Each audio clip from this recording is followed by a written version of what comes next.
Alrighty, so we have some fun stuff to talk about today. The New Year's Dual Dokkan Fest has arrived in terms of the data download, so we have everything that we need in order to know whether or not we should be summoning on the banners. Now, I know that the banners are technically not out yet, but thanks to the data download or the data mining process, if you guys do not know, when there's a Dual Dokkan Fest, there tends to be animations for the banner, or for the banners. So the only way that they can put those into the game is by putting them in the data download before they drop. So we kind of have an idea of what the banners are going to look like.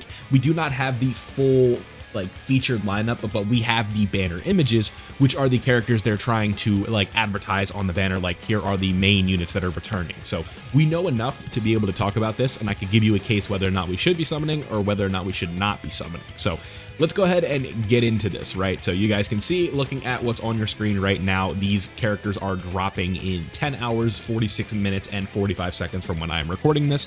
So basically tonight, right? I'm on the eastern side of the US, and so EST, so this is going to be 9 p.m. for me, so in a little bit under 11 hours. So let's go ahead and get into the first banner, kind of break down what we know, and then we'll talk about whether or not we should be summoning. So the first banner is going to be the Super Saiyan DAIMA Goku banner here, and obviously the main headlining unit in the front there is our boy DAIMA Goku. Looks okay, right? I don't think that DAIMA Goku is quite to the level of Glorio, unfortunately, but he is still here. He is Goku Mini. This is the first rendition of summonable DAIMA characters in the game, which is very exciting. We have Ultimate Gohan, the LR here, not close enough to his EZA yet. Like, he's technically 2 years old just now, so gonna be a bit before his EZA. I think we can really start talking about that next year, but that is going to be the summonable LR returning on this one, at least one of them. I believe usually these do have multiple, but I would have to double check, right? We could look at last year's New Year's banner when we're done talking about this, and then we can kind of line it up. But looking at the next major return here, we have TUR Angel Super Saiyan 3 Goku. This is a very good character still. Obviously nowhere near an EZA, but he is far from needing one. You guys know how the Buu Saga team is. If you pulled Gotenks and you do not have this guy, I'm sure those two are going to work together very well, both being Super Saiyan 3 characters, and Goku kind of has that initial damage reduction at the start to put Gotenks in slot 2 if you really want to. For that first turn, but obviously you guys know how Gotenks works. He can get up to 99% damage reduction, so you don't really need a consistent slot 1 to be in that spot, so that is going to be something that you do have to keep in mind.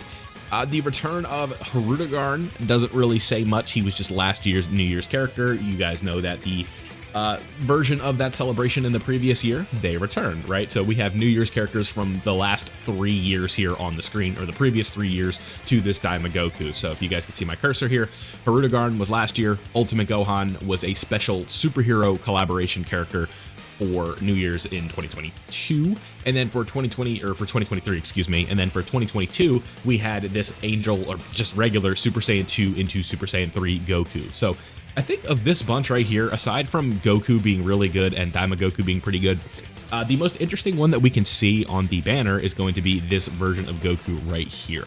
I would imagine that his EZA is probably sooner rather than later, just looking at this bunch here.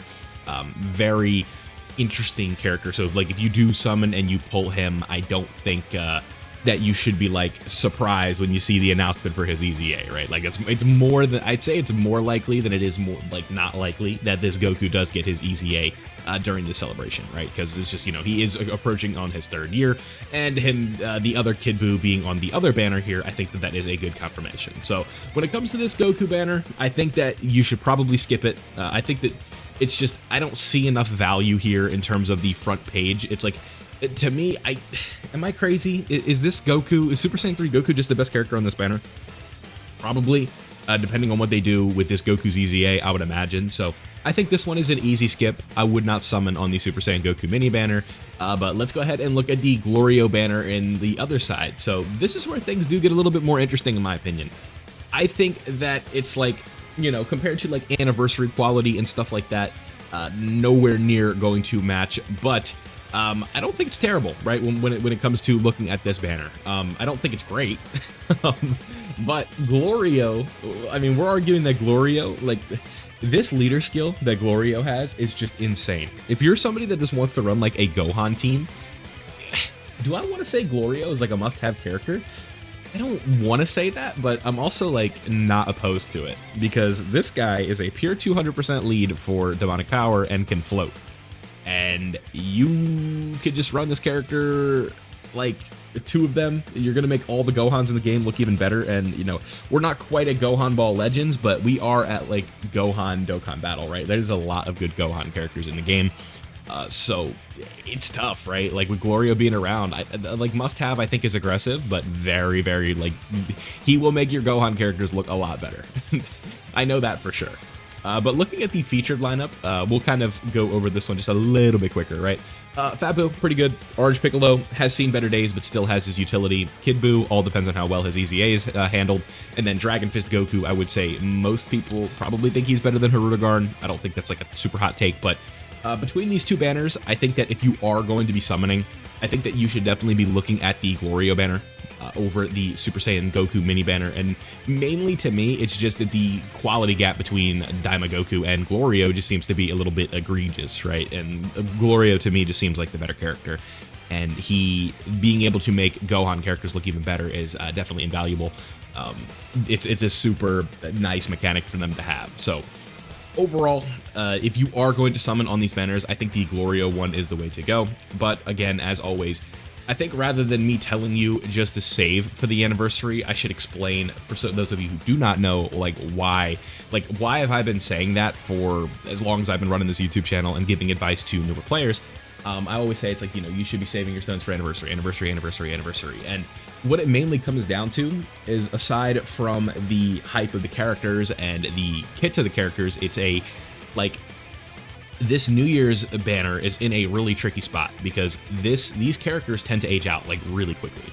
And sometimes it works, right? Like, we have a character like Orange Piccolo, and this Super Saiyan 3 Goku was okay, and Hirudegarn was okay in terms of aging, but it's most of the time with these characters, they drop, and then the 10th anniversary introduces a new level of power creep that we have not seen like before, right? Like, it's just these characters get aged out so fast just because of that anniversary power creep. That is like typically during the year, that is the most drastic, most major power creep jump, right? This is where the bosses get harder, the units get better, like substantially better. And with the New Year's characters, it just tends to be like a tricky spot because they were the last characters to release before that major power creep jump. So that is something that we have to keep in mind. And then when you look at the value of the banner, if this was like anniversary Glorio per se, right, there would be Beast Gohan where Fat Buu is, right? There would be the 8-year anniversary LR where Piccolo is, and of course Piccolo is better, but you get my idea, right? Like the worldwide units are going to be returning, so like this will be the Super Saiyan trio, and it's just the quality. There's more DOKKANFEST LRs on those banners, and it's just way better for your stones. There's going to be 3+1. I think with dual DOKKANFEST there will be a 3+1, and then right here it does say 10 in one, so I think that's like 10 characters. I don't know. I can't read Japanese, and unfortunately, I don't know if Global did the same data download with the incentives on there. But there we go, right? Like, this is what we're thinking when we're looking at these banners. I think all in all, you should just skip these. But if you really want to summon, I would make sure that you guys do summon on the Glorio banner. So let me know down below what you guys think. What is your plan? How many stones do you have? Are you skipping for anniversary and all of those fun things? If you did enjoy today's video, don't forget to leave a like before you go, and subscribe if you're new so you do not miss out on any of my Dokkan content. Thank you guys for watching, and I'll see you all in the next one.